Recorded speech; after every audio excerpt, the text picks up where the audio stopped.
बात करने वाले हैं ग्रुप फंक्शंस के बारे में। मैंने आपको बताया कि जो ग्रुप फंक्शंस होते हैं वो आपके मल्टीपल रोज पे वर्क करते हैं, ठीक है, या सेट पे वर्क करते हैं और एक वैल्यू रिटर्न करते हैं उन पर्टिकुलर ग्रुप पे अप्लाई होने के बाद, ठीक है। तो जो ग्रुप फंक्शंस हैं उसको हम डिस्कस करेंगे, टाइप ऑफ ग्रुप फंक्शंस के बारे में बात करेंगे और मिसलेनियस फंक्शंस के बारे में हम बात करने वाले हैं। So group functions are built-in Oracle functions that operate on group of rows and return one value for the entire group. तो एक कंप्लीट सेट पे एक अप्लाई होने के बाद या कंप्लीट ग्रुप पे अप्लाई होने के बाद एक रिजल्ट या एक रो रिटर्न करते हैं। So instead of operating on one row at a time and returning the result, they operate on a set of rows or entire group and return one result for the entire set. Due to this behavior, they are also called aggregate functions. तो हमारे पास जो available group functions Oracle 21C में है, these are some, max, मिन, average and count. एक एक करके discuss करते हैं और समझने की कोशिश करते हैं। तो सबसे पहले हम सम फंक्शन की बात करते हैं। तो अगर आप देखो फंक्शन है तो बट ऑब्वियस है क्या करेगा, साउंड बंद कर दे बेटा, साउंड बंद कर दे अमन। तो अगर आप देखो सम फंक्शन की हम बात कर रहे हैं तो सम अगर फंक्शन है तो देखो पैरेंथेसिस आपको दिखेगा। तो पैरेंथेसिस मतलब आपको आर्गुमेंट एक्सेप्ट करना है, ठीक है। अब इसमें जो आपका आर्गुमेंट होगा वो क्या होगा, कॉलम का नेम या एक्सप्रेशन, ठीक है। तो आप मल्टीपल कॉलम्स दे सकते हो या कॉलम का नेम दे सकते हो, ठीक है। मल्टीपल कॉलम नहीं, आप कॉलम का नाम दोगे। जैसे कि अगर मान लो अगर सैलरी कॉलम है तो अगर आप सैलरी कॉलम देते हो तो क्या होगा, सम ऑफ सैलरी। तो आपका टोटल जो सैलरी है वो ऐड होके आ जाएगा, ओके। तो अगर हम सम फंक्शन की बात करें तो this function returns the sum of the values of a numeric column without considering null values. अब ध्यान रखना जो भी आप कॉलम पास करोगे वो न्यूमेरिक होना चाहिए, बिकॉज सम करके देगा ना तो न्यूमेरिक कॉलम पे काम करेगा। तो यहां जो आपका सिंटेक्स हो गया सम, और सम के बाद अब जो आप आर्ग्यूमेंट देते हो यहां आप कॉलम का नाम देते हो या एक्सप्रेशन देते हो, और कॉलम कैसा होना चाहिए, न्यूमेरिक कॉलम होना चाहिए। तो कंप्लीट जो न्यूमेरिक वैल्यूज होंगे उसको ऐड करके रिटर्न करेगा एक वैल्यू, ओके, ठीक है। लेकिन इस बात को ध्यान रखना नल को कंसीडर नहीं करेगा। अगर आपके पास एक कॉलम में 7 वैल्यूज हैं और 3 नल हैं तो केवल कितने वैल्यूज को ऐड करेगा, 4 वैल्यूज को, ठीक है। तो यहां पर आपने देखा सम देन कॉलम नेम और एक्सप्रेशन। जो कॉलम नेम और एक्सप्रेशन है this is the column name on which the function will be applied. We also can pass the expression which result into a numeric value. Example के थ्रू हम अभी समझने की कोशिश करेंगे।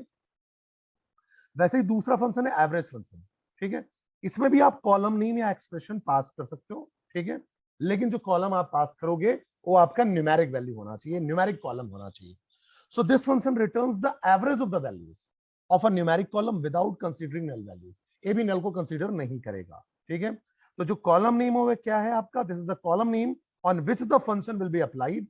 We also can pass the expression which result into a numeric value. तो आप जो भी कॉलम पास करो बस इस बात का ध्यान रखना है कि न्यूमेरिक कॉलम होना चाहिए, डेटा टाइप क्या होना चाहिए, न्यूमेरिक होना चाहिए, ओके, या नंबर डेटा टाइप होना चाहिए। मैक्स एंड मीन की बात करते हैं। अब यहां पास देखो मैक्स फंक्शन है और मीन फंक्शन है। This function return the max and mean of the values of a column without considering null values, ठीक है। अब यहां हम जो मैक्स में जो कॉलम का नाम दोगे उस कॉलम में से मैक्सिमम वैल्यू और मिनिमम वैल्यू देगा, ठीक है। तो सिंटेक्स से देखो बेटा, मैक्स देन कॉलम नेम और expression, min column name or expression. This is the column name on which the function will be applied. We also can pass the expression which result into a numeric value. तो यहाँ आप column name पास कर सकते हो या expression, यहाँ भी आप कॉलम नेम दे सकते हो या एक्सप्रेशन दे सकते हो। तो मैक्सिमम में मैक्सिमम वैल्यू आ जाएगी, मिनिमम में मिनिमम वैल्यू आ जाएगी। देन बात कर रहे हैं काउंट की। अब देखो काउंट फंक्शन की बात करें तो काउंट फंक्शन क्या रिटर्न करता है, आपको नंबर ऑफ वैल्यूज बताता है। नंबर ऑफ वैल्यूज मतलब कितने वैल्यूज हैं उस पर्टिकुलर कॉलम में, ठीक है। तो this function returns the number of values present in a column without considering null values. ये भी नल वैल्यू को कंसीडर नहीं करेगा। तो जितने भी हमने अगर एग्रीगेट या कहना चाहिए ग्रुप फंक्शन की बात करी वो क्या करेंगे, नल वैल्यू को एक्सक्लूड करेंगे, ध्यान रखना, ठीक है। तो मैंने अब काउंट में कॉलम का नेम दे सकता हूं, एक्सप्रेशन दे सकता हूं या स्टार साइन दे सकता हूं। इन तीनों का मतलब क्या है समझने की कोशिश करते हैं। कॉलम और एक्सप्रेशन तो आपको क्लियर है। कॉलम में आप कॉलम का नाम दो, ठीक है, on which the function will be applied. We also can pass the expression which result into a numeric value. Star का मतलब क्या है कि स्टार क्या करेगा, पूरे के पूरे रोज काउंट करेगा irrespective of whether it is null और नॉट।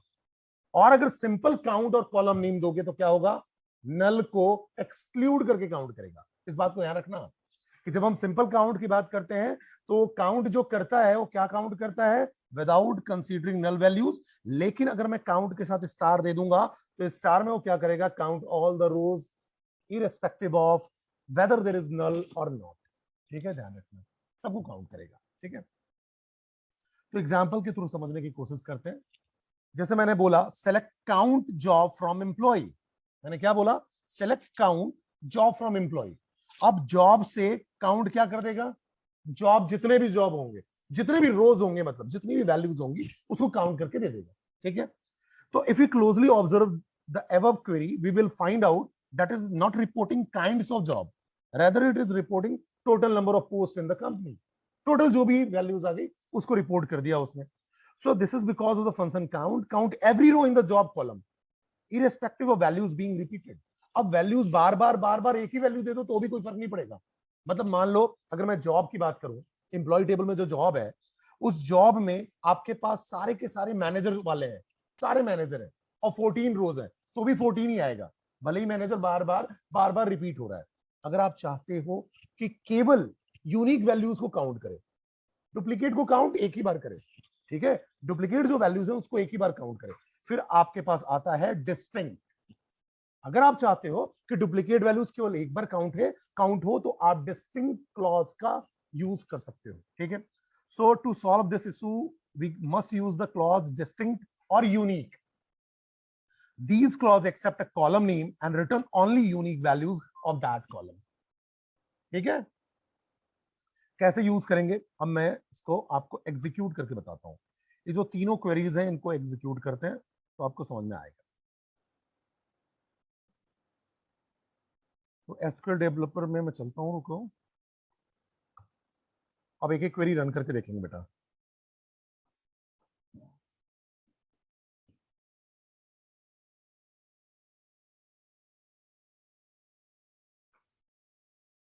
तो अब देखिए मैंने सबसे पहले सेलेक्ट जॉब फ्रॉम एम्प्लॉय बोला। देखो सेलेक्ट जॉब फ्रॉम एम्प्लॉय तो क्या होगा, एम्प्लॉय टेबल से जॉब कॉलम आपको डिस्प्ले होगा। एम्प्लॉय कॉलम, एम्प्लॉय टेबल से जॉब वाला जो कॉलम है वो आपको एज अ रिजल्ट मिलेगा। तो रिजल्ट आपको मिल गया। देखो टोटल कितने रोज है, 14। अगर आप यहां देखो तो मैनेजर आपके पास डुप्लीकेट है, क्लर्क डुप्लीकेट है, सेल्समैन डुप्लीकेट है। ठीक है, तो अब अगर मैं बोलूंगा सेलेक्ट और मैंने लिखा सेलेक्ट काउंट और मैंने लिखा जॉब फ्रॉम एम्प्लॉय, तो अब मैं क्या बोलना चाह रहा हूं कि मैं काउंट करना चाह रहा हूं जॉब को। तो जॉब में जितनी भी वैल्यूज होंगी, डुप्लीकेट हो, डुप्लीकेट एंट्री को भी वो काउंट करेगा, कंप्लीट काउंट करेगा। तो जैसे मैंने इसको रन किया select count job from employ, तो देखो आपके पास जो कंप्लीट टोटल वैल्यूज थी 14, तो रिजल्ट आ गया 14 आ गया रिजल्ट। ठीक है, अब मैं अगर बोलूं select distinct job from employ, distinct का काम क्या है, केवल डिस्टिंक्ट देखो करता क्या है। अगर मैं बात करूं डिस्टिंक्ट की तो क्या करता है, समझना मेरी बात को। तो मैंने लिखा सेलेक्ट और डिस्टिंक्ट जॉब। आप डिस्टिंक्ट कहां लगाते हो, कोई भी जो आपका कॉलम है, जो एट्रीब्यूट है उसके पहले। तो मैंने लगाया देखो जॉब के पहले, तो क्या करेगा, डुप्लीकेट को केवल एक ही बार प्रिंट करेगा। काउंट तो काउंट करता है, डिस्टिंक्ट क्या करेगा, प्रिंट करेगा जब। तो डिस्टिंक्ट जॉब मतलब जो जॉब 2 बार या 3 बार रिपीट हो रहे हैं उनको एक ही बार काउंट करेगा। तो अगर आप इसको रन करो सिलेक्ट डिस्टिंक्ट जॉब, तो देखो आपको दिख जाएगा टोटल 5 टाइप के जॉब है जो आपके रिपीट हो रहे थे 14 रोज में, टोटल 5 है। ठीक है, तो मैंने लिखा select distinct job from employ, तो क्या होगा, केवल डिस्टिंक्ट वैल्यूज ही आपको शो होंगे। तो मुझे आ गया president, manager, analyst, clerk and salesman. ठीक है, अब बेटा मैंने क्या किया, इस डिस्टिंक्ट जॉब पे मैंने लगा दिया काउंट। तो क्या कितना आएगा बताओ, डिस्टिंक्ट जॉब पे तो अब मैं 5 आएगा, क्योंकि डिस्टिंक्ट जॉब कितने 5, तो 5। तो अब इस पे अगर आप काउंट लगाते हो तो आपका आ जाएगा 5। तो यहां तक आपको बातें समझ में आ रही होंगी। ठीक है, उसके पहले जो मैंने आपको बताया उसको भी मैं आपको रन करके बताता हूं, जस्ट अ मिनट। जैसे मैंने पहले बताया आपको सम, तो मैंने लिखा select sum of salary from employ. तो अगर आप देखो सबसे पहले सेलेक्ट सैलरी फ्रॉम एम्प्लॉय, अगर आप इसको रन करते हो तो आपको क्या आ जाएगा बेटा, एम्प्लॉय टेबल से सैलरी का कॉलम प्रिंट हो जाएगा। ये देखो एम्प्लॉय टेबल से सैलरी का पूरा वैल्यूज प्रिंट हो गया। ठीक है, अब आपने बोला सम ऑफ सैलरी, तो ये जो पूरा सैलरी दिख रहा है उसको सम कर देगा एक्सक्लूडिंग नल वैल्यूज, ध्यान रखिएगा एक्सक्लूडिंग नल वैल्यूज। तो मैंने लिखा select sum salary from employ, तो आपको टोटल ऐड करके दे देगा। अब सैलरी आपका नल था ही नहीं, तो बट ऑब्वियस है 14 के 14 रोज ऐड होंगे पूरे के पूरे। अगर आप इसको देखना चाहते हो कमीशन में, देखो जैसे सेलेक्ट आप लिखते हो कमीशन फ्रॉम एम्प्लॉय, अब कमीशन में आपके पास केवल 5 रोज आपके वैल्यू वाले हैं और बाकी नल है। देखो टोटल 5 रोज होंगे, 5 नहीं सॉरी 4, 300 500 1400 जीरो, केवल 4 रोज हैं जिसमें वैल्यूज हैं, बाकी नल है। अब अगर इनको ऐड करोगे तो कितना होगा, 14 5 90 1900 और 3 2200। तो जब अगर आप यहां सम ऑफ कमीशन करोगे बेटा, तो सम ऑफ कमीशन में आपके पास रिजल्ट क्या आएगा, ये देखो 2200 आ रहा है, नल को इग्नोर कर रहे हो। ठीक है, दूसरा फायदा ये हो रहा है आप डायरेक्टली इनको ऐड करते ना, तो नल के साथ ऐड होने के बाद बाकी वैल्यू नल हो जाता है, यहां वो ऑटोमेटिकली ऐड करेगा और नल को एक्सक्लूड कर देगा। ठीक है, क्योंकि नल स्पेसिफाइड तो है नहीं, क्लियर है। अब उसके बाद वैसे ही बेटा आप एवरेज सैलरी भी निकाल सकते हो, तो select average of salary from employ. ठीक है, ये एवरेज निकाल के आपको दे देगा। ठीक है, इसका प्रिसीजन जो आपको दिख रहा है वो आपका जो प्रिसीजन है डिफॉल्ट फॉर्मेट में प्रिसीजन है, इसको भी हम चाहें तो चेंज कर सकते हैं। ठीक है, तो यहाँ हमें अभी बात समझ में आ गई कि हम सब निकाल सकते हैं, एवरेज निकाल सकते हैं। अब अगर मैं बोलूंगा मिनिमम ऑफ हायर डेट और मैक्सिमम ऑफ हायर डेट, और मिनिमम हायर डेट के बाद मैंने ओल्डेस्ट रख दिया, मतलब अब क्या होगा, एक कॉलम की एलियाजिंग हो गई। जो मिन हायर डेट है उसकी जगह कॉलम का नाम आएगा ओल्डेस्ट, और मैं जब बोलूंगा मैक्स हायर डेट उसकी जगह कॉलम का नाम आएगा लेटेस्ट फ्रॉम एम्प्लॉय। तो चलो रन करते हैं इसको, तो आपको मिनिमम हायर डेट आ गया और मैक्सिमम हायर डेट आ गया बेटा। ठीक है, तो बट ऑब्वियस है जो आप मिन और मैक्स है वो आप डेट पे भी अप्लाई कर सकते हो, वैरकर पे भी अप्लाई कर सकते हो, लेकिन जो सम है एवरेज है ये किस पे अप्लाई होगा, आपका न्यूमेरिक वैल्यू पे। क्लियर है, तो ये बात आपको समझ में आ गई। अब जैसे कि मैं लिख दूं सेलेक्ट मिन ऑफ सैलरी फ्रॉम एम्प्लॉय,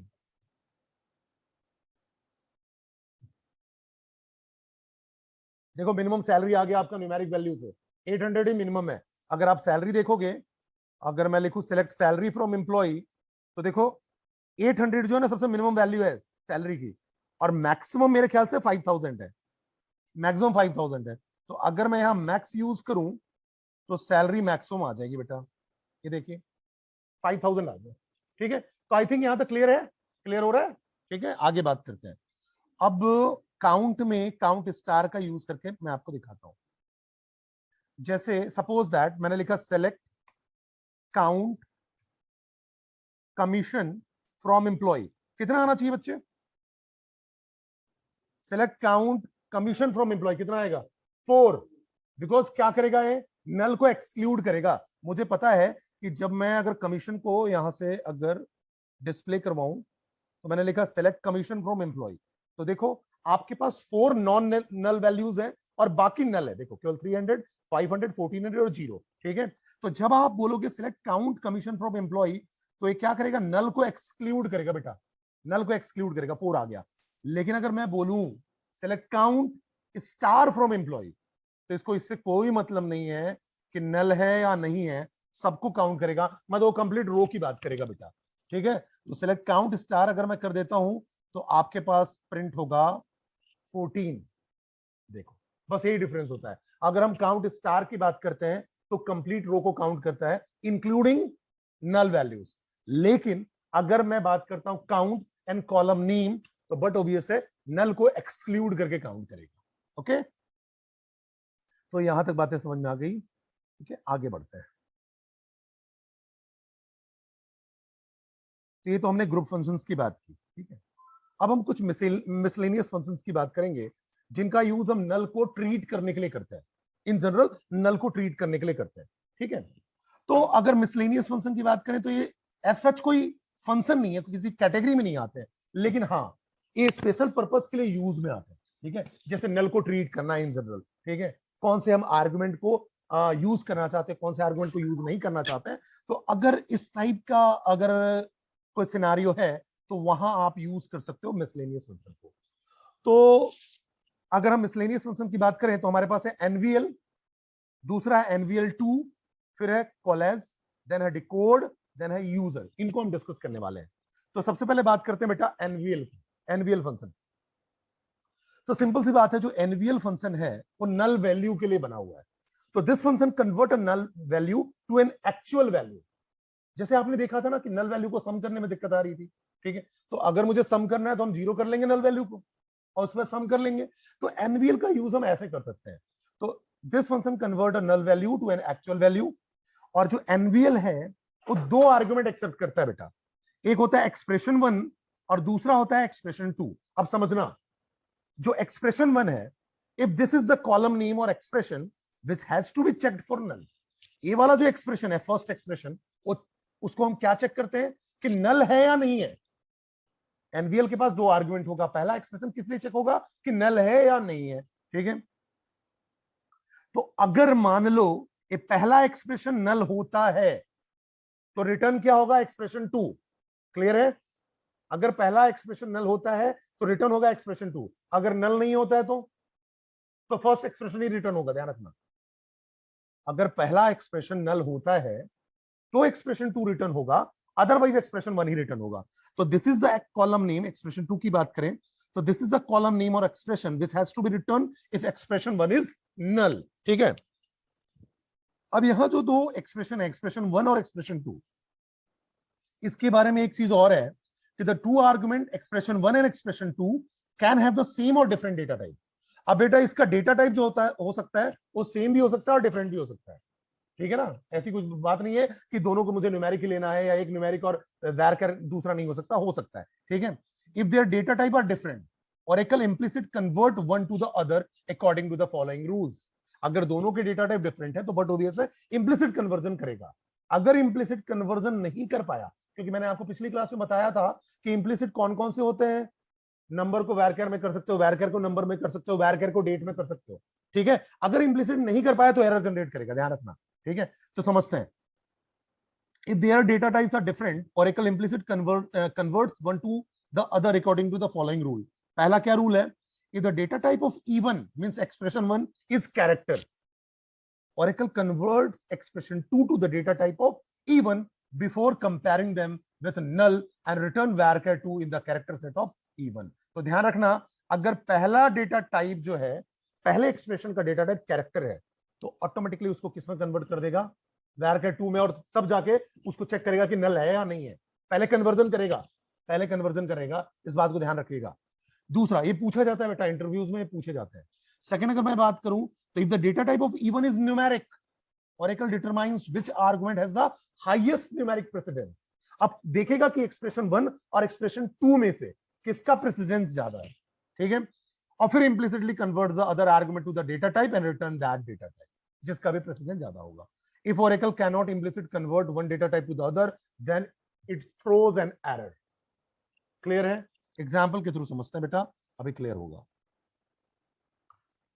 तो देखो मैंने एग्जाम्पल्स रखे हुए हैं इसके, पहले हम एनवीएल के एग्जाम्पल की बात करते हैं।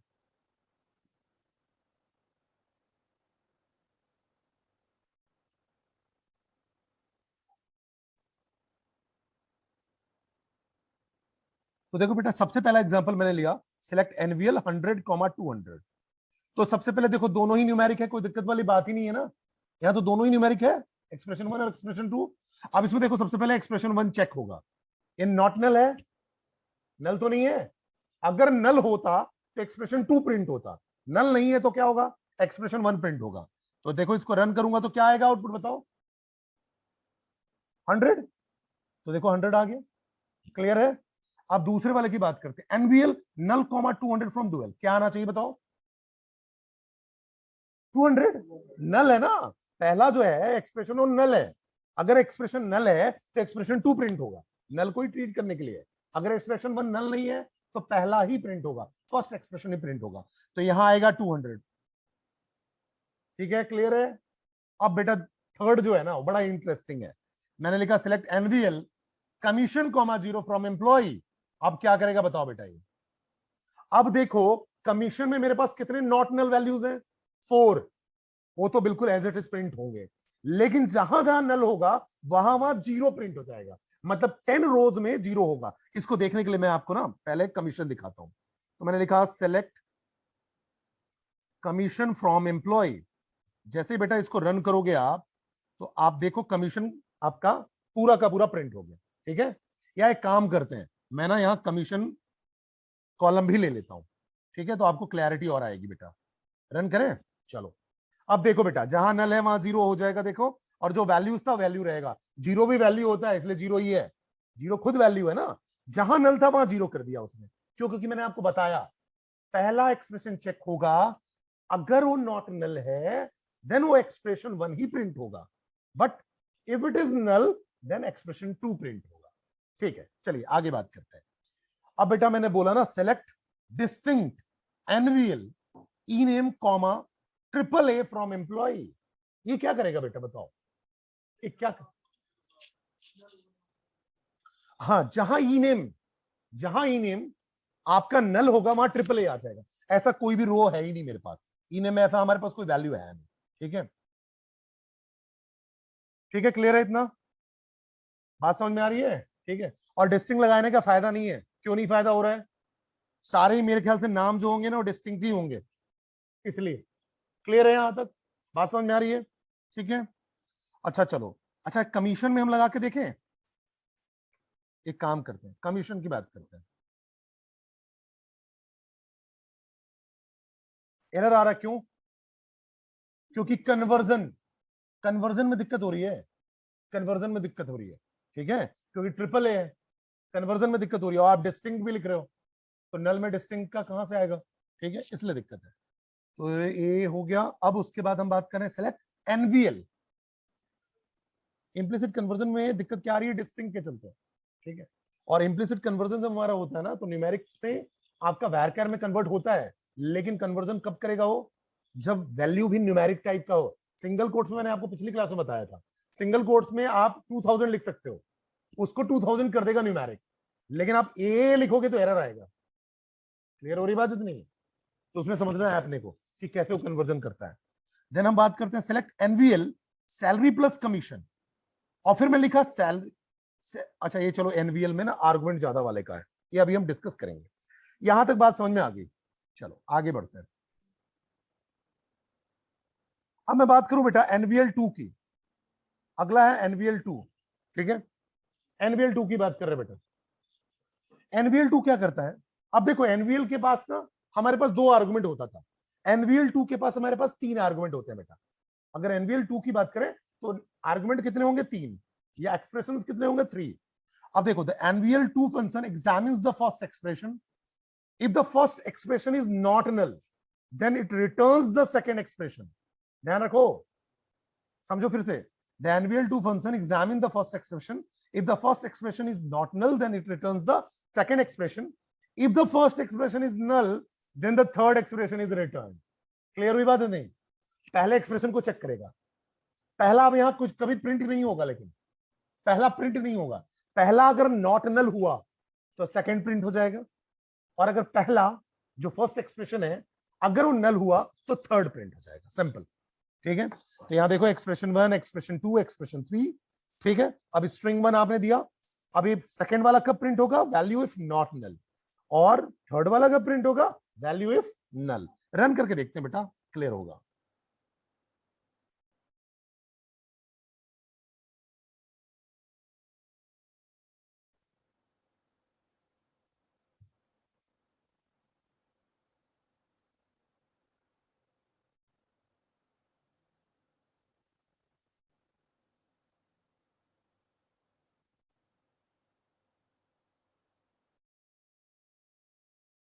अब देखो सबसे पहले ना मैं आपको सिलेक्ट एनवीएल 2 की बात करता हूं। एनवीएल 2 में आपने लिखा है नल 1,2 फ्रॉम डुअल, क्या प्रिंट होगा बेटा? 2। ठीक है, क्योंकि नल है तो एक्सप्रेशन 3 प्रिंट हो जाएगा। तो देखो 2 प्रिंट हो गया। अब बेटा select NVL 2 1, comma ABC comma XYZ from dual, क्या प्रिंट होगा? ठीक है, सिंपल, बिकॉज पहला नल नहीं है। अब अगर मैं इसको फर्स्ट वाले को एनवीएल वाले को रन करूं तो एरर आएगा, क्यों? आर्गुमेंट्स की बात है, एनवीएल के पास दो ही आर्गुमेंट हो सकते हैं। क्लियर है इतनी बात? ठीक है, आगे बात करते हैं। नेक्स्ट जो है बेटा कॉलेज फंक्शन है। अब कॉलेज फंक्शन करता क्या है समझते हैं। अब कॉलेज फंक्शन में आप क्या कर सकते हो, मल्टीपल एक्सप्रेशन का कॉलेज बना सकते हो। कैसे बनाते हैं? तो जो कॉलेज फंक्शन है, examine the first expression, if the first expression is not null it returns that expression. अगर नल नहीं है तो पहला एक्सप्रेशन ही प्रिंट हो जाएगा। समझना मेरी बात को? यहां पर हमारे पास मल्टीपल एक्सप्रेशन देने की वैरायटीज हैं, ठीक है। Otherwise it does a college of the remaining expression. नहीं तो फिर वो क्या करेगा, कॉलेज करता जाएगा जो भी एक्सप्रेशन है, ठीक है। एनवीएल 2 में क्या था, एनवीएल और एनवीएल 2 में डिफरेंस क्या था? एनवीएल 2 में पहला एक्सप्रेशन प्रिंट ही नहीं होता है, उसके बेस पे दूसरे तीसरे पे एग्जामिन होता है। यहां आपके पास मल्टीपल एक्सप्रेशन हो सकता है, लेकिन अगर पहला एक्सप्रेशन नॉट नल है तो पहला ही एक्सप्रेशन प्रिंट हो जाएगा, ठीक है। So the advantage of coalesce function over the NVL function is that it can take multiple alternatives. Multiple expression हो सकते हैं। होगा क्या, आप समझना। देखो यहाँ कॉलेज में एक्सप्रेशन 1, एक्सप्रेशन 2, एक्सप्रेशन 3 और n नंबर ऑफ एक्सप्रेशन हो सकते हैं। इसके सिंटेक्स में देखो आप, ठीक है। एक्सप्रेशन 1 कब प्रिंट होगा? This is return if it is not null. अगर ये नल हो गया तो expression 2 this is return if it is not null and first expression is null. मतलब पहला अगर नल नहीं हुआ, ठीक है, तो पहला प्रिंट हो जाएगा। पहला नल हुआ तो दूसरा प्रिंट होगा if it is not null. अगर वो भी नल है तो तीसरा प्रिंट होगा if it is not null. अगर वो भी नल है तो चौथा प्रिंट होगा if it is not null. तो यहां हमारे पास कॉलेज करने की फैसिलिटी है, मल्टीपल एक्सप्रेशन को कॉलेज करने की फैसिलिटी है। So coalesce in Oracle will return first expression if it is not null, else it will do the coalesce the rest of the expression. Okay, the Oracle coalesce function accept a list of argument and return the first one that evaluates to a non null values. तो यहां तक आपको clarity आ गई होगी। इसको run करके देखते हैं बेटा, इसके एग्जांपल्स को हम एग्जीक्यूट करते हैं।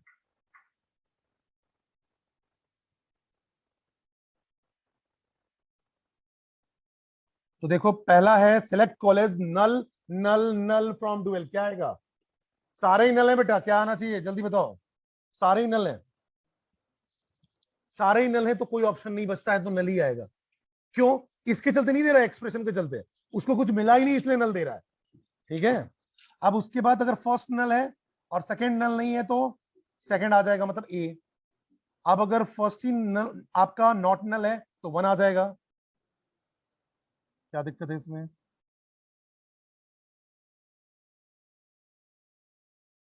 डेटा टाइप में दिक्कत आ रही है इसको। एक काम करते हैं, एक मिनट रुको।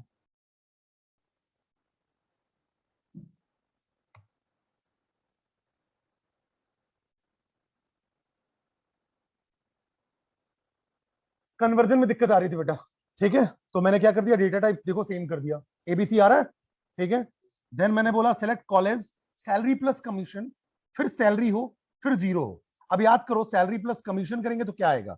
पहले हम ना सेलेक्ट करते हैं salary plus commission from employ. तो देखो जहां जहां नल होगा बेटा वो नल हो जाएगा। सैलरी प्लस कमीशन करेंगे तो जहां जहां नल होगा वो नल हो जाएगा। मतलब 10 रोज आपके नल हो जाएंगे बेटा और 4 रोज में वैल्यूज आएंगे, ठीक है। ये देखो नल हो गए, केवल 4 रोज में वैल्यू आया। तो यहां अब हम ऐसी जगहों पे कॉलेज का यूज कर सकते हैं। अब अगर सैलरी प्लस कमीशन हो और नल हो जाए तो उसको सैलरी कर दो ना, मतलब कमीशन नल है, कुछ भी नहीं है, ठीक है। बात समझ में आ रही है? और फिर कॉमा जीरो, अगर कुछ भी और बच जाता है तो जीरो कर दो, ठीक है। तो यहां देखो select college salary plus commission, तो सैलरी कर दो। अब देखो आपके पास वैल्यू बिल्कुल परफेक्ट आ जाएगा। जिसकी सैलरी प्लस कमीशन होगा वो सैलरी प्लस कमीशन आ जाएगा, अदरवाइज सैलरी प्रिंट कर देगा। तो ये हम कॉलेज का यूज कर सकते हैं, ठीक है। लास्ट 2 फंक्शंस, डिकोड की बात करते हैं बेटा। अब डिकोड क्या करता है? This function facilitates conditional inquiries by doing the work of a case. जैसे हम इफ लगाते हैं ना, if then else statement use करते हैं, वैसे ही हम डिकोड यूज कर सकते हैं। So it decodes an expression in a way similar to if then else logic used in various languages. The decode function decode expression after comparing it to each search value. कैसे करता है समझते हैं। If the expression is the same as search then result is return. If the default value is omitted, अगर default आप छोड़ दोगे तो null value is return. Where a column value does not match any of the search value, अगर matching नहीं होती है तो नल आएगा। अब एग्जांपल समझेंगे। तो डिकोड में देखो सिंटेक्स क्या है, डिकोड कॉलम या एक्सप्रेशन देते हो, सर्च बताते हो, ठीक है। रिजल्ट में जो आपका सर्च आना है, जो भी आप सर्च करने वाले हो वो बताओगे या डिफॉल्ट वैल्यू दोगे। कैसे होगा समझते हैं। जैसे मैंने आपको बोला display E name, salary and revise salary, तीन चीजें चाहिए मुझे। ई नेम चाहिए, सैलरी चाहिए और रिवाइज सैलरी चाहिए of employ. The condition is that for manager the increment is 20%। Manager का इंक्रीमेंट कितना होना चाहिए? 20%। For analyst the increment is 10%। और बाकियों को कोई इंक्रीमेंट नहीं देना है मुझे। समझ लो फिर से, मुझे क्या चाहिए? ई नेम चाहिए, सैलरी चाहिए, और रिवाइज सैलरी कॉलम में क्या चाहिए? मैनेजर का 20% हाइक, एनालिस्ट का 10% हाइक, और बाकी बच्चों का कुछ भी नहीं। ठीक है, तो मैंने बोला चलो, मैंने बोला सिलेक्ट ई नेम, जॉब, सैलरी। डिकोड क्या किया देखो, डिकोड क्या होना चाहिए? जॉब जो होना चाहिए वो कैसा होना चाहिए? मैनेजर टाइप का। तो जॉब का सर्च स्ट्रिंग क्या है? पहले मैंने कॉलम बताया और उसका सर्च स्ट्रिंग बताया मैनेजर। ठीक है, तो जैसे ही जॉब का सर्च स्ट्रिंग मैनेजर हो तो रिजल्ट क्या आना चाहिए? सैलरी में 20% का हाइक कर दो, तो salary plus salary into 20%। Is that clear? Then अगर एनालिस्ट हो तो मुझे क्या करना है? सैलरी में 10% का हाइक कर दो, बाकी से कोई मतलब नहीं है। और इसका मैंने अलियासिंग कर दिया रिवाइज सैलरी फ्रॉम एम्प्लॉय। ठीक है, तो जब आप इसको रन करोगे तो आप देखोगे कि इनकी सैलरी आपको 20% और 10% हाइक के साथ मिलेगा और बाकियों का एज इट इज। तो मैंने देखो इसको रन किया, तो देखो बेटा सबसे पहले ई नेम आ गया, जॉब आ गया और सबकी सैलरी आ गई। देखो सबकी सैलरी आ गई। अब जिसकी रिवाइज सैलरी कुछ भी नहीं है उनको नल आ गया, और जिसकी रिवाइज सैलरी है उनका रिवाइज होके आ गया। Is that clear?